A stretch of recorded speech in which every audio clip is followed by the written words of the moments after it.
इन दिनों स्वास्थ्य व्यवस्था को लेकर के लगातार झारखंड सरकार कार्य कर रही है और सरकार के स्वास्थ्य मंत्री बन्ना गुप्ता जी का भी प्रयास है कि सुदूर ग्रामीण क्षेत्र तक बेहतर से बेहतर मेडिकल की सुविधा लोगों तक पहुंचाई जाए। आज हम लोग पहुंचे हुए हैं बोकारो जिला में, जहां पर Dhanvantari specialist and trauma centre hospital का संचालन हो रहा है। हमारे बीच डॉक्टर अनिल कुमार जी मौजूद हैं। हम लोग इनसे जानने का प्रयास करेंगे कि खास करके इस मौसम में किन किन डिजीज के पेशेंट अधिक आ रहे हैं और इस अस्पताल के माध्यम से किस तरह का सेवा लोगों को दिया जा रहा है। सर, हेलो डॉक्टर कार्यक्रम में आपका बहुत बहुत स्वागत है। सर, इस मौसम में अधिकतर किस तरह का पेशेंट अधिक आ रहे हैं? मैं तो ऑर्थोपेडिक सर्जन हूँ। मेरे पास तो जो एक्सीडेंटल केसेस हैं वही आ रहे हैं। बरसात की वजह से बहुत सारे लोग स्किड करते हैं, फिसल के गिरते हैं और ट्रॉमा के केसेस हमारे पास ज़्यादा आते हैं। क्योंकि सर अक्सर ये देखा जाता है कि सुदूरवर्ती इलाके के लोग अपने स्वास्थ्य को लेकर बहुत ज्यादा सजग नहीं रहते हैं। आप यहाँ पर हड्डी और नस रोग विशेषज्ञ हैं।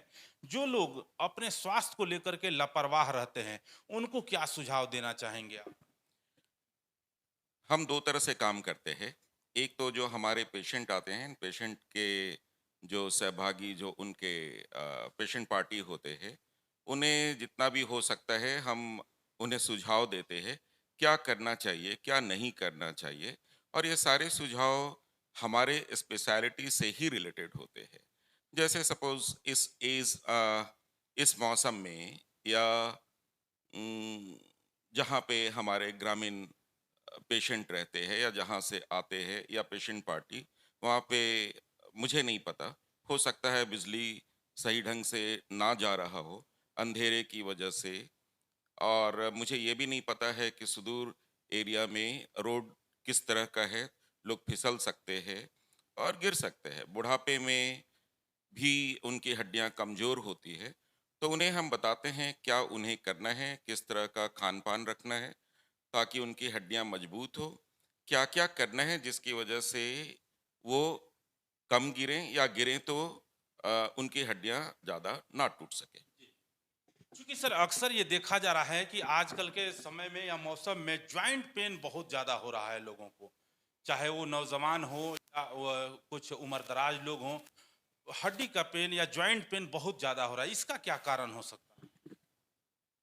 अभी का जो समाज है उसमें हम वर्कआउट, फिज़िकल वर्कआउट मैं शायद हिंदी सही ढंग से नहीं बोल पा रहा हूँ, फिर भी मैं कोशिश कर रहा हूँ। वो उनका फिज़िकल वर्कआउट कम है, वो कम से कम अपने पैरों का, अपने जोड़ों का उपयोग करते हैं, ज़्यादा से ज़्यादा व्हीकल्स यूज़ कर रहे हैं।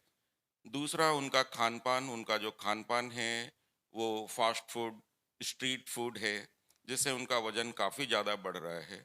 और ये सारे वज़न जो बढ़ रहे हैं, उनके जोड़ों पर और उनकी हड्डियों पे आ रही है, जिससे हड्डियाँ भी कमज़ोर हो रही हैं और उनके जोड़ भी कमज़ोर हो रहे हैं।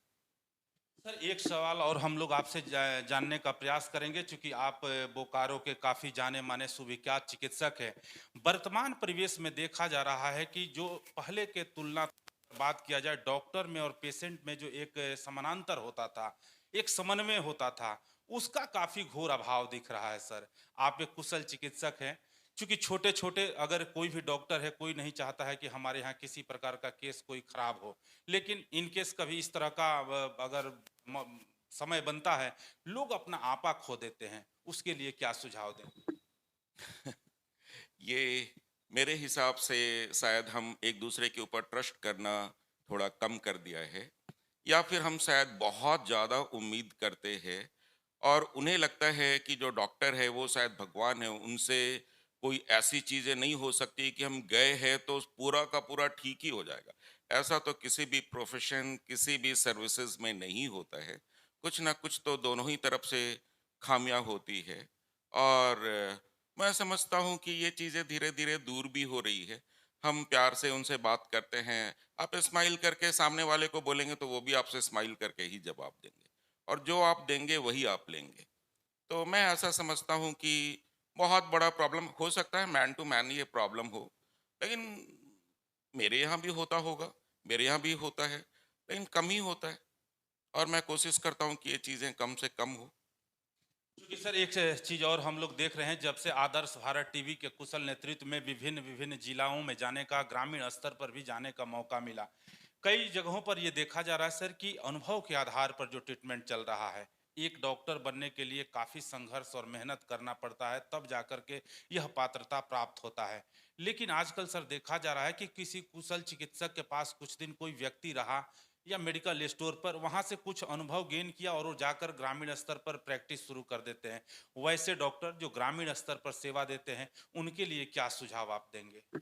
मैं 2 चीज़ें यहाँ आपको बताना चाहूँगा, एक अच्छी और एक बुरी।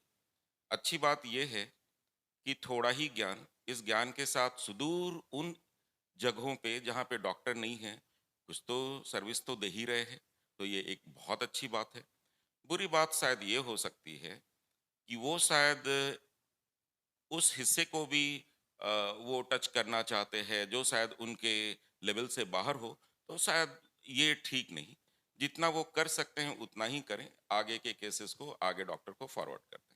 सर, अगर आपको किसी से स्वास्थ्य लाभ यहाँ बोकारो में आकर के लेना होगा, तो यहाँ पर आने का क्या रूट होगा या यहाँ का लोकेशन क्या होगा, एड्रेस क्या होगा? ये तो सेंट्रली लोकेटेड एरिया है बोकारो में, वेल कम्युनिकेटेड है और वेल कनेक्टेड है जिला के सारे जगहों से। तो मैं नहीं समझता हूँ कि ये कोई बहुत बड़ी बात है। ये नया मोड़ के काफ़ी नज़दीक है और आप अ, जो लोग रोड से आ रहे हैं उन्हें भी, जो लोग इंटरनेट से कनेक्टेड हैं उन्हें भी, और जो लोग कनेक्टेड नहीं भी हैं वो एक दूसरे से परामर्श करके यहाँ आ ही जाते हैं। निश्चित तौर पर ये थे डॉक्टर अनिल कुमार जी, जिन्होंने काफ़ी बहुमूल्य सुझाव दिया। निश्चित तौर पर डॉक्टर साहब के अगर सुझाव को अपने जीवन में उतारेंगे तो आप रोग मुक्त रहेंगे और किसी भी तरह का आपको हड्डी और नस से संबंधित अगर समस्या होगा और डॉक्टर अनिल कुमार के पास आएंगे तो निश्चित तौर पर इसका बेहतर उपचार होगा। मैं दीन